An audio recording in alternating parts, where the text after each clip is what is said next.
വേദിയിലും സദസ്സിലിരിക്കുന്ന എല്ലാവർക്കും നമസ്കാരം. Thanks to college school management members, principal ma'am, teachers, non teaching staff and my dear friends.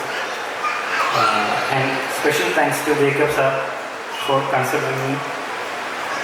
Actually ഈ intro ചെയ്തത് വളരെയധികം ഹെൽപ്ഫുള്ളായി. കാരണം എന്നെ ആർക്കും അധികം അറിയില്ല. കാരണം നമ്മുടെ ഫേസ് വെളിയിൽ വരാത്തതുകൊണ്ട് എന്നെ മനസ്സിലാക്കാമെന്നില്ല. അപ്പോൾ ഈ പാട്ടിൻ്റെ പിന്നിൽ പ്രവർത്തിക്കുന്നതുകൊണ്ട് നമ്മുടെ ഫേസോ നമ്മൾ ആരുടെ ഐഡൻറ്റിറ്റി നമുക്ക് പുറത്ത് വരാത്തതുകൊണ്ട് അതിൻ്റെ ഒരു ബുദ്ധിമുട്ട് കാണും. So thanks lot four sharing this. Actually ഞാൻ വളരെ ഫോർമലായിട്ട് സംസാരിക്കാനോ ഒന്നും എനിക്കറിയത്തില്ല. ആക്ച്വലി ഞാൻ ജസ്റ്റ് ഒരു ഫ്രണ്ട്ലി ടോക്ക് മാത്രമായിട്ട് കൺസിഡർ ചെയ്താൽ മതി. ഈ സ്റ്റേജിൽ നിൽക്കുമ്പോൾ ആക്ച്വലി എനിക്ക് കുറച്ച് പേടിയും ഭയമൊക്കെ ഉണ്ട്. കാരണം പൊതുവെ ഞാൻ കുറച്ച് ഇൻട്രോവേർട്ടാണ്. ആൾക്കാരുടെ അടുത്ത് ഒരു ക്രൗഡ് ഉണ്ടെങ്കിൽ ചെന്ന് സംസാരിക്കാനും ഒരു ഇടിച്ച് കയറി സംസാരിക്കാനോ, അല്ലെങ്കിൽ ഈ പറഞ്ഞ പോലെ ഇപ്പോൾ ഇത്രയും ഫേമസ് ആയിട്ടുള്ള സാറ് വന്നിരുന്നിട്ട് ഞാൻ സാറിൻ്റെ അടുത്ത് ഇതുവരെ ഒന്നും സംസാരിച്ചിട്ടില്ല. കാരണം എനിക്ക് എന്ത് സംസാരിക്കണം എന്ന് പോലും എനിക്ക് മനസ്സിൽ വരുന്നില്ല. സാറാണ് എൻ്റെ അടുത്ത് ഇങ്ങോട്ട് ഒന്ന് ചോദിച്ച് കോൺവെർസേഷൻ ബിൽഡ് ചെയ്യാൻ ശ്രമിച്ചത്. അപ്പം അത്രയും ഇൻട്രോവേർട്ടഡായിട്ടും വളരെ കോൺഫിഡൻസ് കുറഞ്ഞ ഒരാളാണ് ഞാൻ. പക്ഷെ ഈ ഇത്രയും ഇപ്പം നിങ്ങളുടെ ക്രൗഡിൽ ഇത്രയും ഫ്രണ്ടിൽ നിന്ന് ഞാൻ സംസാരിക്കാൻ കുറച്ച് കോൺഫിഡൻസ് വരാൻ കാരണം ഞാൻ എൻ്റെ സ്കൂൾ ലൈഫിലും എൻ്റെ കോളേജ് ലൈഫിലും സ്റ്റേജിൽ പെർഫോം ചെയ്യുമായിരുന്നു. അത് ഈ പറഞ്ഞ പോലെ ഫസ്റ്റ് അടിക്കാനോ സ്കൂളിന് വേണ്ടി എ ഗ്രേഡ് മേടിക്കാനോ അതിനൊന്നുമല്ല. കാരണം ഫുൾ ടൈം നമുക്ക് മാത്സും കെമിസ്ട്രിയും ഫിസിക്സും ബയോളജി കേട്ടിരുന്ന് മടുത്ത്. സോ പിള്ളേരുമായിട്ട് നമുക്ക് കുറച്ച് നേരം ലാസ്റ്റ് 0 പീരീഡ് എന്ന് പറഞ്ഞൊരു പരിപാടിയുണ്ട്. നമുക്ക് അതായത് ടൈം ഡ്യൂറേഷൻ പീരീഡ് കുറച്ച് ഷോർട്ട് ഡ്യൂറേഷൻ കുറയ്ക്കുമ്പോഴത്തേക്ക് ഫൈനൽ ലാസ്റ്റ് ഒരു പീരീഡ് പ്രാക്ടീസിന് മാത്രം നമുക്ക് കിട്ടും. സോ ആ പ്രാക്ടീസിൻ്റെ പീരീഡ് നമുക്ക് ക്ലാസ്സിൽ നിന്ന് കട്ട് ചെയ്യാം എന്നുള്ള ഒറ്റ ഉദ്ദേശത്തോടുകൂടി മാത്രമാണ് ഞാൻ ഓരോ mime, mimicry, mono act, light music, class music, violin എന്ന് പറഞ്ഞ എല്ലാ പരിപാടിക്കും ഞാൻ പേര് കൊടുക്കാം. പിന്നെ CBSE ഒരു പ്രശ്നമുണ്ട്, 5 ഐറ്റത്തിനെ കൊടുക്കാൻ പറ്റത്തുള്ളൂ. അതൊരു വലിയൊരു പോരായ്മയാണ്. അതെങ്ങനെയെങ്കിലും മാറ്റിയെടുക്കേണ്ടതാണ്. പിള്ളേർക്ക് ഈ പറഞ്ഞ കണക്ക് മാക്സിമം പെർഫോം ചെയ്യാനുള്ളൊരു അവസരം കൊടുക്കണം. അപ്പം ഈ പറഞ്ഞ പോലെ ഞാനും എൻ്റെ ഫ്രണ്ട്സും ഈ പറഞ്ഞ പോലെ ക്ലാസ് കട്ട് ചെയ്യണമെന്നുള്ള ഉദ്ദേശത്തോടുകൂടി നമ്മൾ പോകുന്നു. ഞാൻ 2 പ്രാവശ്യം ഓക്സ്ഫോർഡ് കരവാളൂരിൽ വഞ്ചിനാട് സഹോദരിക്ക് വന്നിട്ടുണ്ട്. പ്രൈസൊന്നും കിട്ടിയിട്ടില്ല, എ ഗ്രേഡ് മാത്രം കൊണ്ട് ഞങ്ങൾ തിരിച്ചു വന്നു. സോ ഞാൻ പറഞ്ഞതെന്ന് വെച്ച് കഴിഞ്ഞാൽ ഈ പറഞ്ഞ പോലെ നമ്മൾ എക്സ്ട്രാ കരിക്കുലർ ആക്ടിവിറ്റീസ് മാക്സിമം നമ്മൾ പങ്കെടുക്കുക. ഇപ്പോൾ ഈ പറഞ്ഞ പിള്ളേർ കുറച്ച് പേരേ ഉള്ളൂ, കൂടുതലും പേരൻസാണ്. സോ നമ്മൾ ഈ പറഞ്ഞ പോലെ പഠിത്തത്തിൻ്റെ കൂടെ തന്നെ എക്സ്ട്രാ കരിക്കുലർ ആക്ടിവിറ്റീസിൽ മാക്സിമം പങ്കെടുക്കുക. കാരണം ഈ ഒരു ഓപ്പർച്യൂണിറ്റി ഇപ്പം ഞാൻ എൻ്റെ ഓൾമോസ്റ്റ് എൻ്റെ കോളേജ് ലൈഫ് തീർന്നു. ഈ പറഞ്ഞ പോലെ എനിക്ക് ഇനി ഒരു സ്റ്റേജോ കാര്യങ്ങളോ എനിക്ക് കോമ്പറ്റീഷൻ പരിപാടിക്ക് പോകാനൊന്നും പറ്റത്തില്ല. കാരണം നമ്മളിത് കഴിഞ്ഞ് കഴിയുമ്പോഴേക്കും നമ്മളിത് മനസ്സിലാക്കുന്ന അതിൻ്റെ എത്രത്തോളം ഇമ്പോർട്ടൻസ് എന്താണെന്ന് നമ്മൾ പോലും അറിയാതെ നമ്മളുടെ ഉള്ളിൽ കുറേ വാല്യൂസ് നമുക്ക് കിട്ടും. ഈ ക്രൗഡിൻ്റെ മുന്നിൽ നിന്ന് സംസാരിക്കാം, പെട്ടെന്ന് ക്രിട്ടിക്കലായിട്ട് തിങ്ക് ചെയ്യാം. ഒരു ക്രൗഡ് വരുമ്പം ആ ക്രൗഡിനനുസരിച്ച് നമുക്ക് സംസാരിക്കാൻ പറ്റണം, നമ്മൾ എത്ര പ്രിപ്പയർ ചെയ്താലും. അങ്ങനെ ഒത്തിരി ഫാക്ടേഴ്സ് ഉണ്ട്. നമ്മുടെ കമ്മ്യൂണിക്കേഷൻ സ്കില്ലിൽ ഇമ്പ്രൂവ് ആവും. ഇതൊന്നും നമുക്കൊരു ബുക്കിലോ അല്ലെങ്കിൽ നമ്മളൊരു സിലബസിൽ CBSE സിലബസിലോ നമുക്കൊരു ടീച്ചർ പറഞ്ഞു തന്നാൽ കിട്ടുന്ന കാര്യങ്ങളല്ല. നമ്മളായിട്ട് ചെന്ന് നമ്മളായിട്ട് തന്നെ പോയി മനസ്സിലാക്കി നമ്മളായിട്ട് സെൽഫ് അക്വയർ ചെയ്യേണ്ട കുറേ കാര്യങ്ങളാണ്, സ്കിൽസാണ്. നമ്മളിപ്പം ഒരു എഞ്ചിനീയറോ ഡോക്ടറോ ആയിക്കഴിഞ്ഞാൽ ബുക്കിലുള്ള മാത്രമല്ല നമ്മുടെ ലൈഫിൽ അവരെ പ്രാക്ടിക്കലി അവർ ആപ്ലിക്കബിൾ ആകുന്നത്. നമ്മളതല്ലാതെ നമ്മുടെ സോഷ്യലി നമുക്ക് കിട്ടുന്ന കുറേ സ്കിൽസ് ഉണ്ട്. സോ അത് നമ്മൾ മാക്സിമം യൂട്ടിലൈസ് ചെയ്യുക. പിന്നെ ഈ പറഞ്ഞ പോലെ നമ്മൾ ഈ ഒരു ഭയങ്കര കോമ്പറ്റീറ്റീവ് വേൾഡിലാണ് നമ്മൾ നിൽക്കുന്നത്. പൊതുവേ പേരൻസ് ഒന്നുകിൽ എഞ്ചിനീയർ, ഡോക്ടർ, അല്ലെങ്കിൽ ഈ പറഞ്ഞ പോലെ IAS അങ്ങനത്തെ പ്രൊഫഷണൽ ആണ് ഏറ്റവും അടിപൊളി കരിയർ എന്നുള്ള രീതിയിൽ നമ്മുടെ ഇന്ത്യൻ എഡ്യൂക്കേഷൻ സിസ്റ്റം അങ്ങനെയാണ്, നമ്മുടെ പേരൻസും അങ്ങനെയാണ്.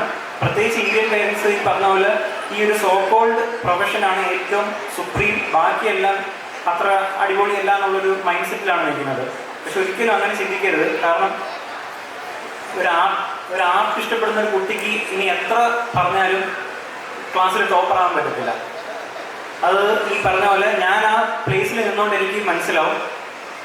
അതായത് നമ്മളിപ്പം സ്കൂളിൽ ക്ലാസ്സിൽ ഒരു എക്സാം ഇടുമ്പോഴോ എന്തെങ്കിലും ഒരു എക്സാം വരുമ്പോഴോ നമുക്ക് നോക്കുന്നത് പേരൻസ് നമ്മൾ തന്നെ ആയിരിക്കും പറയുന്നത്, ക്ലാസ്സിൽ ഫസ്റ്റ് മേടിച്ചതന്നെ പോലെ ഫസ്റ്റ് മേടിക്കണം.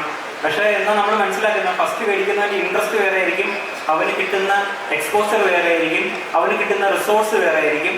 അവൻ്റെ ഫാമിലി ബാക്ക്ഗ്രൗണ്ട് വേറെ ആയിരിക്കും, അവൻ്റെ ഇൻട്രസ്റ്റ് വേറെ ആയിരിക്കും, അവൻ്റെ ഫ്രണ്ട് സർക്കിൾ വേറെ ആയിരിക്കും, അവൻ്റെ ബ്രെയിൻ ഫങ്ഷൻ ചെയ്യുന്നത് വേറെ ആയിരിക്കും. നമ്മൾ ഈ ഓരോ ഇൻഡിവിജ്വലും ഓരോ ഐഡൻറ്റിറ്റിയാണ്. നമുക്ക് ഓരോ തരത്തിലുള്ള ഇഷ്ടവും താല്പര്യവും നമ്മൾ ഒരു ടീച്ചർ ക്ലാസ്സിൽ പറഞ്ഞു കഴിഞ്ഞാൽ 10 സ്റ്റുഡൻറ്റ് 10 രീതിയിലായിരിക്കും അത് അക്വയർ ചെയ്യുന്നത്, അല്ലെങ്കിൽ അത് മനസ്സിലാക്കി എടുക്കുന്നത്. സോ ഒരു കോമൺ ആയിട്ടൊരു ടെസ്റ്റ് ഇട്ടിട്ട് ഇവനെ പോലെ ആവണം എന്ന് പറഞ്ഞു കഴിഞ്ഞാൽ ഒരിക്കലും അത് നമുക്ക് അംഗീകരിക്കാൻ പറ്റത്തില്ല. അത് നിങ്ങളും ആ ഒരു ഫേസ് ചിലപ്പം കടന്നു കാണാം. പക്ഷെ നിങ്ങളുടെ ജനറേഷനിൽ ഇത്രയും കോമ്പറ്റീഷനോ പ്രഷറോ ഉണ്ടെന്ന് എനിക്ക് തോന്നുന്നില്ല. പക്ഷെ എൻ്റെ ഓൾമോസ്റ്റ് ഇവിടെ ഇരിക്കുന്ന ഞാനൊക്കെ ഒരേ ജനറേഷനിൽ വന്ന പിള്ളേരായിരിക്കണം. സോ അത് ഭയങ്കര ഒരു മനസ്സിലാക്കി ഇരിക്കേണ്ട ഒരു കാര്യമാണ്. സോ അവരുടെ ഇൻട്രസ്റ്റ് എന്താണെന്ന് മനസ്സിലാക്കി പേരൻസ് അവരെ സപ്പോർട്ട് ചെയ്യുക. പിന്നെ പറയാനുള്ളതെന്ന് വെച്ചാൽ ട്രയൽ ആൻഡ് എറർ മെത്തേഡ്.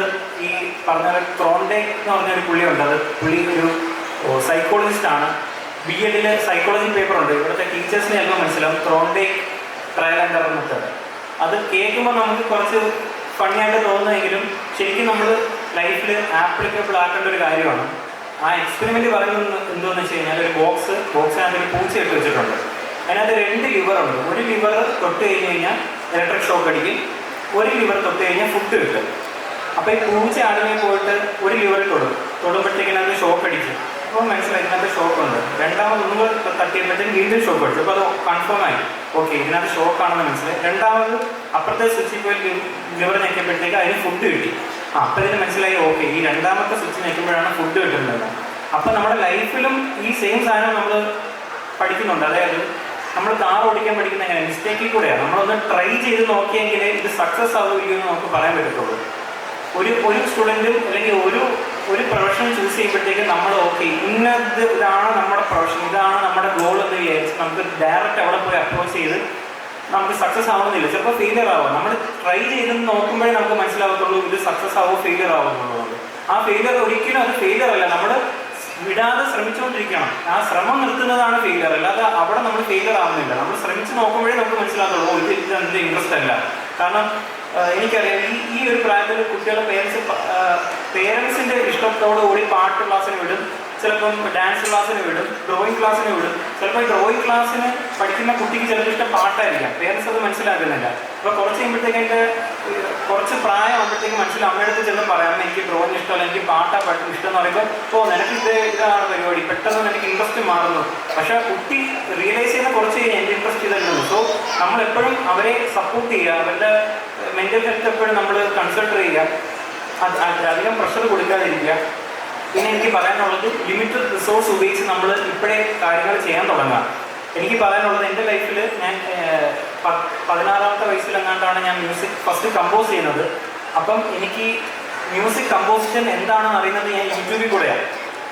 അപ്പോൾ യൂട്യൂബ് എന്ന് പറഞ്ഞൊരു വലിയ സോഷ്യൽ മീഡിയ പ്ലാറ്റ്ഫോം ഉള്ളത് ഭയങ്കര യൂസ്ഫുൾ ആണ്. പ്രത്യേകിച്ച് എൻ്റെ ഇപ്പോഴത്തെ ജനറേഷന് നിങ്ങളെല്ലാവരും യൂസ് ചെയ്യുന്നുണ്ട്. എന്ത് ഡൗട്ട് ഉണ്ടെങ്കിൽ യൂട്യൂബിൽ നോക്കും.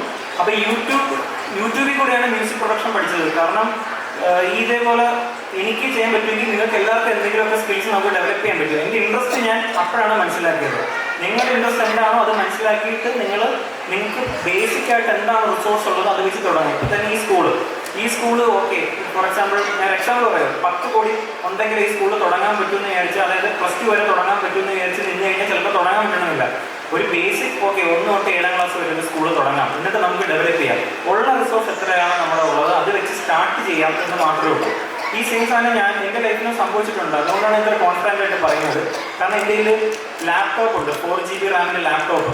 4GB റാം എന്ന് പറഞ്ഞു കഴിഞ്ഞാൽ വളരെ സ്പെക്ട് കുറഞ്ഞൊരു ലാപ്ടോപ്പാണ്. അതായത് സ്പെസിഫിക്കേഷൻസ് കുറവാണ്. പ്രത്യേകിച്ച് നമ്മൾ മ്യൂസിക് പ്രൊഡക്ഷൻ ചെയ്യാൻ വേണ്ടി ഉപയോഗിക്കുന്ന വലിയ സോഫ്റ്റ്വെയർസ് ഉണ്ട്. അപ്പോൾ ഇത് റൺ ചെയ്യാൻ ഭയങ്കര പാടാണ്. അപ്പം ആ ചെറിയ ലാപ്ടോപ്പ്, സാംസങ്ങിൻ്റെ ചെറിയ ബ്ലൂടൂത്ത് ഹെഡ്സെറ്റ്, ഇതൊക്കെ വെച്ചാണ് ഞാൻ സത്യം പറഞ്ഞാൽ തുടങ്ങിയത്.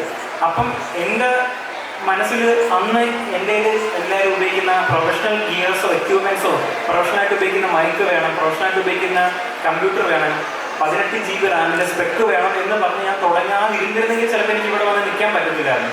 സോ നിങ്ങളുടെ കയ്യിൽ എന്താണോ ലിമിറ്റഡ് ആയിട്ടുള്ളത്, എനിക്ക് ഫേബർ കാസ്റ്റലിൻ്റെ 28 കളറുള്ള കളേഴ്സ് ഉണ്ടെങ്കിൽ എനിക്ക് വലിയൊരു പടം വരയ്ക്കാൻ പറ്റൂ എന്നുള്ളത് നമ്മൾ ചിന്തിക്കരുത്. നമ്മുടെ എന്താണ് റിസോഴ്സ് സ്റ്റാർട്ട് ചെയ്യുക എന്നുള്ളത് മാത്രമേ ഉള്ളൂ. സോ എല്ലാവരും ഈ പറഞ്ഞക്ക് ബോറടിപ്പിക്കാതെ കൊണ്ടുപോകണമെന്നാണ് ഞാൻ ആഗ്രഹിക്കുന്നത്. സോ സ്പീച്ച് ഞാൻ നീട്ടി കൊണ്ടുവന്നില്ല. പിള്ളേരുടെ പരിപാടി ഒത്തിരി വരാനുണ്ട്. സോ എല്ലാവർക്കും നന്ദി, നമസ്കാരം.